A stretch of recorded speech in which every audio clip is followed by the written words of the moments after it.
ایمیل یا الکترونیک میل.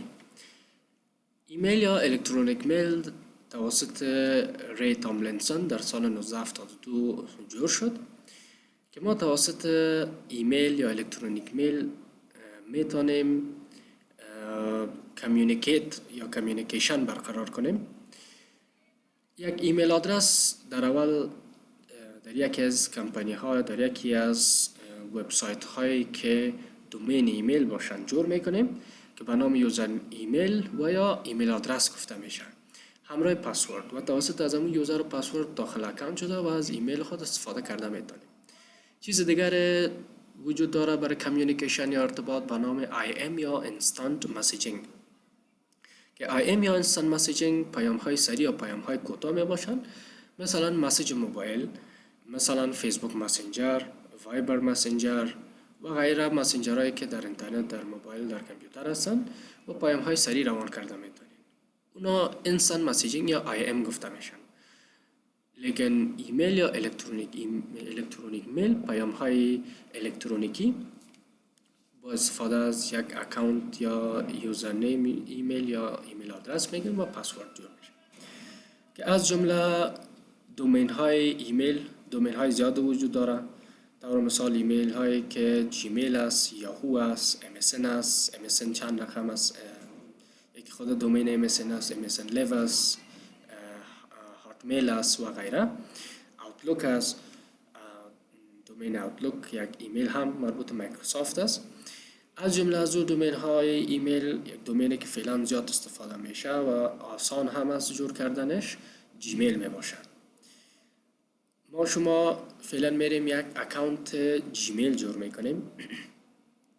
پس در براوزر، در موبایل یا در کامپیوتر یا در تبلت نوشته میکنیم وبسایت آدرس www.gmail.com و یا میتونین نوشته کنین www.mail.google.com. بعدا انتر میزنین و یا دمو وبسایت باز میکنین در براوزر. صفحه که باز میشه یا به این شکل می باشه یا یک صفحه دیگر باز میشه. میتونین اگر کدام صفحه دیگر بود در اونجا آپشن ساین اپ، کرییت اکاونت و یا لاگ اپ، یکی از اون آپشن ها رو در هر جای صفحه بود پیدا کنین، انتخاب کنین و در این قسم صفحه اگر باز شد در اینجا میان در مور آپشنز و کرییت اکاونت انتخاب میکنین. در هر جایی که بود ساین اپ، کرییت اکاونت و یا لاگ اپ صفحه رو انتخاب میکنین. کرییت یور گوگل اکاونت، انال ما شما میخوایم یک اکاونت گوگل جور کنیم. خب حالا ما میخوایم یک اکاونت جور کنم، نیم و لاست نیم. فرست نیم و لاست نیم را که میتین ای با ایمیل آدرس ارتباط نداره. ایمیل آدرس یوزر نیم شده اینجا جور میکنیم.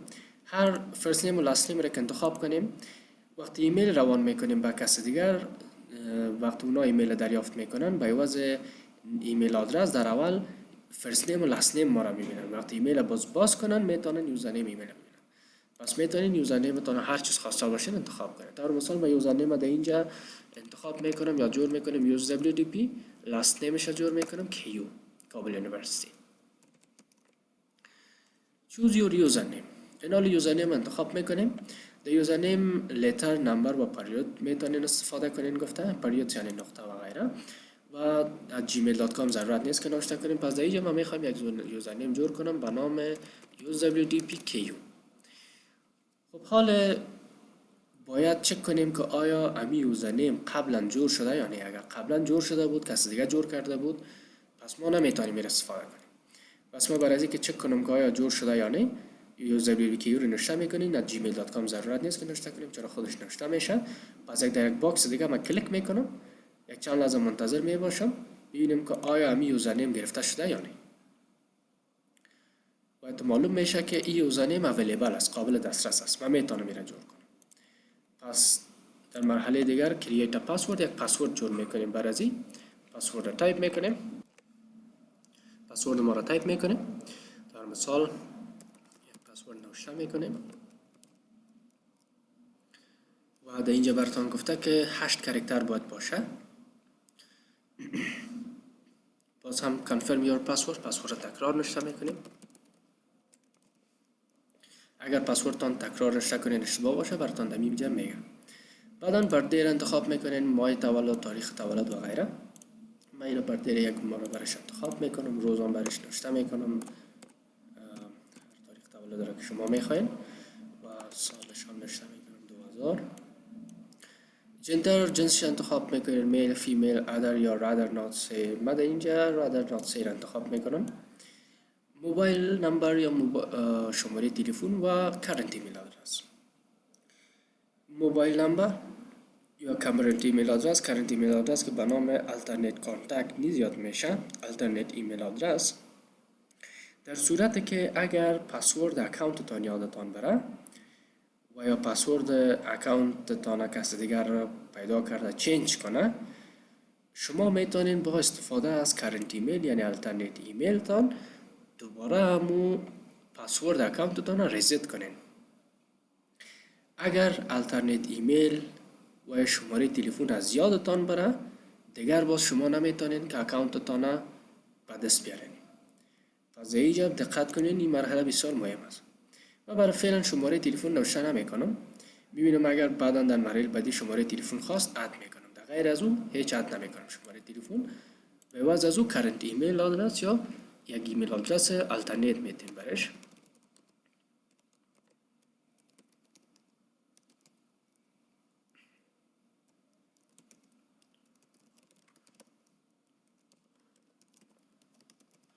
این کرنت ایمیل یا alternate کانتکت میتونه هر دومین باشه. میتونه که ایمیل یاهو باشه، MSN باشه، آوتلوک باشه، لیف باشه، هاتمیل باشه. هر ایمیل را که خواسته باشین، یعنی یک ایمیل دیگر که فال داشته باشین، امون را میتونین نوشته کنین. برای فعلا شماره تلفن نمیتم، یا اگر شماره تلفن هم بتین فرق نمیکنه. 0093 اینجا میتونین کد کشور انتخاب کنین خودتان. شماره تلفن میتم.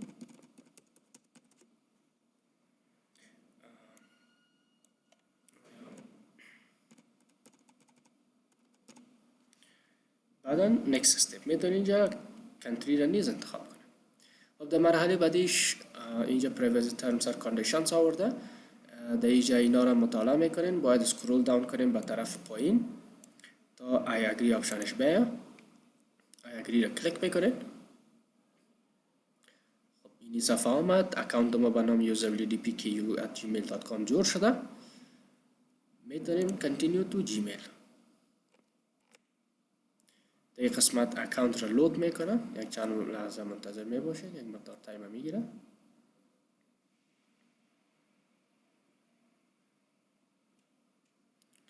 و یگان آپشن ها و ستینگ های برای تیمز و یا راهنمایی و ایناش میاد. میتونین اینا را اسکیپ کنین یا نکست کنین، ببینین راهنماییش که چی رقم از اکانت استفاده کرده میتونین.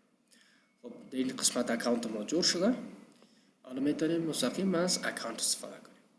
در این قسمت بالایش میتونیم بریم بالای اکانت کلیک کنیم که در اینجا یو نوشته کرده حرف اول نام اکانت که یوزابیلیتی پی از نشان میده و این عکسش هم در اینجا فعلا به رنگ سیاه است. میتونیم یک به عوض از یک عکس اد کنیم. بالای از کلیک میکنیم اکانت که فعلا است نامش یوزر نیم که داده بودیم یوزابیلیتی پی، لاست نیمش کیو، یوزر نیم یا ایمیل آدرس ما اینی چیز است. میتونیم از اینجا اد اکانت کنیم، یک اکانت دیگه که جیمیل داشته باشیم از او هم همزمان استفاده کنیم یا ساین اوت کنیم. برای از اینکه وقت ایمیل تان استفاده میکنین کارتون تمام میشه در کامپیوتر دیگه کس اگر بودین، اگر نمیخواین که سیو شود که ایمیل آدرس تان در براوزر که کس دیگه استفاده کرده نتونه، پس ساین اوت انتخاب میکنیم. حالا ما ساین اوت انتخاب میکنم از اینجا تا از این اکانت لاگ اوت شویم و در یک اکانت دیگر لاگ ان شویم. خب در این قسمتی سفر آورده میتونین پس دوباره پسورد را تایپ کرده داخل از این اکانت شوین و یا بالای دیگه کلیک کرده میتونین دیگه اکانت های جیمیل اگه استفاده کرده باشین دیگه در لیست میاد که فعلا یک دونه استفاده کردیم و یا میتونین یوزر اندر اکانت انتخاب کنین، یک اکانت دیگر اد کنین. کدام اکانت طور مثال نوشته میکنین کابل یونیورسیتی 123 و ضرور نیست @gmail.com نوشته کنین چون خود جیمیل است. gmail.com یک دومین داره. پس اینجا بالای نکست کلیک میکنین، اکانت سرچ میکنه پیدا میکنه خودش و پسورد تان تایپ میکنین تا داخل اکانت شوین. و اگر میخواین در براوزر دوباره به صفحه جیمیل برین، فعلا که در اکانت لاگین نیستیم، پس نشته میکنین gmail.com یا www.gmail.com و نشته میکنین mail.google.com. انتر میزنین، به صفحه جیمیل یا وبسایت جیمیل میره یا accounts.google.com. و اینجا میتونین یک امی اکانت لاگین شوین یا یک اکانت دیگر انتخاب کرده لاگین شوین. اگر پسورد اکانت یادم رفته باشه یا پسورد ایمیل یادم رفته باشه یا کسی دیگر چنج کرده باشه، ما شما همو الترنیت ایمیل یا کرنت ایمیل را که داده بودیم با شماره تلفن، از اون دو طریق میتونیم دوباره پسورد خود را ریست کنیم. پس میم در اینجا ما پیش از که پسورد را تایپ کنم میم در مور آپشنز و در این قسمت پسورد میگه انتر لاست پسورد، آخرین پسوردی که یادتان است نوشته کنید. اگر مثلا یک پسورد آخر ما میخوایم نوشته کنم اما درست یادم نمانده، وقتی نیکست میگین این اشتباه میکشند. پس در اون صورت میتونین که از الترنیت ایمیل و یا شماره تلفن را که داده بودیم استفاده کنید و در اینجا براتون میگه یک وریفیکیشن کد به این شماره تلفن براتون روان میشه و مو وریفیکیشن کد شما در اینجا وارد کنید. یا وریفیکیشن کد از طریق زنگ براتون روان کنه در شماره تلفنتان یا از طریق تکست. پس من میگم از طریق تکست یا مسیج روان کنه. و بنال در موبایل بر من مسیج میاد، همون کد در اینجا من وارد میکنم. کد را که بر من روان کرده در اینجا تایپ میکنم. بعدا بالای نکست کلیک میکنم. الان میتونین یک پسورد نو تایپ کنین، یعنی وریفیکیشن کد تان تایید کنید، پسورد نو تایپ میکنید. دوباره بالای چینج پسورد کلیک میکنین، پسورد اشتباه تایپ کردین.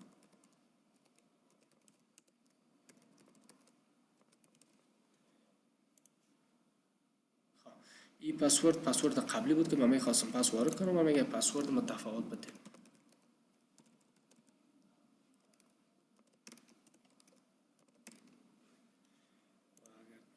کم باشه فکر کنم باید 8 کاراکتر باشه.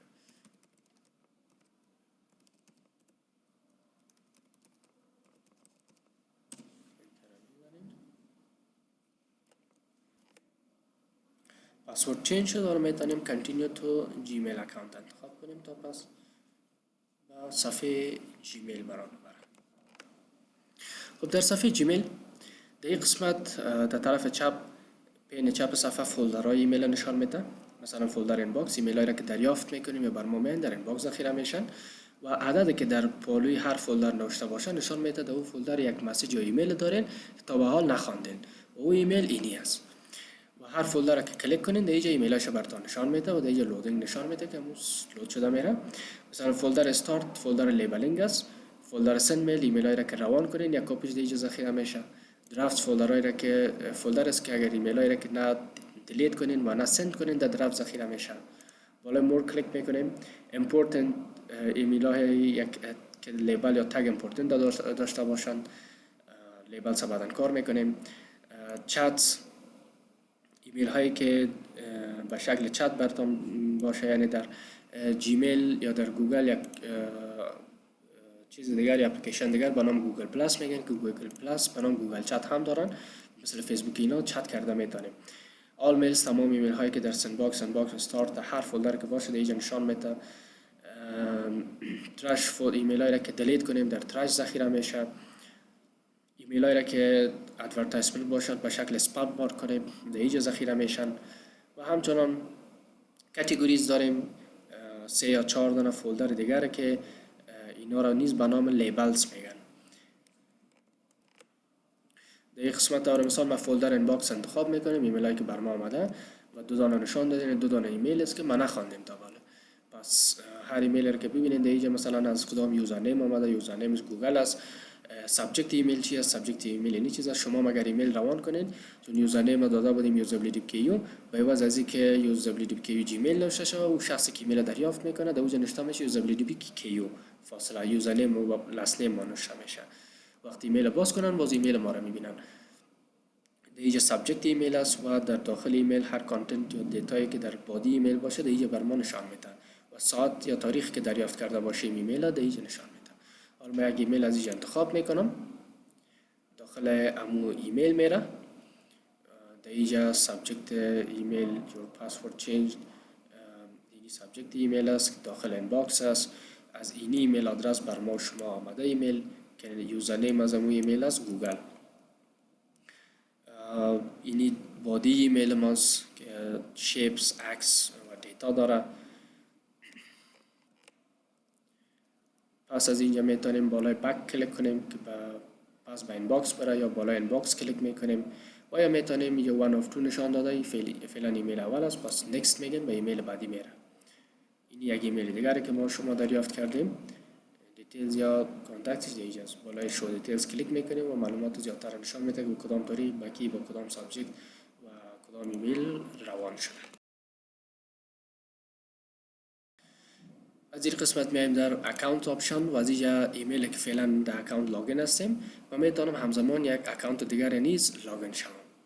یعنی همزمان در براوزر در دو تاب متفاوت این براوزر دو اکانت جیمیل ما استفاده کنم. در اینجا یک جیمیل دیگر را نوشته میکنم، انتر میزنین، پسورد تان تایپ میکنین، انتر میزنین.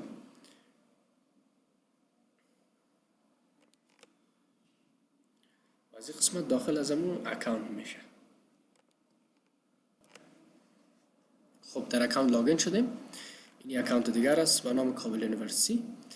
حالا من میتونم تاب قبلی را کلوز کنم، میایم در اکانت. اینجا میبینیم هر دو اکانت اد شده. میتونم اد اکانت یک اکانت جیمیل دیگر را نیز اد کنم و هر کدامش ضرورت داشتم بالاش کلیک میکنم، داخل از همون اکانت دیگه میره.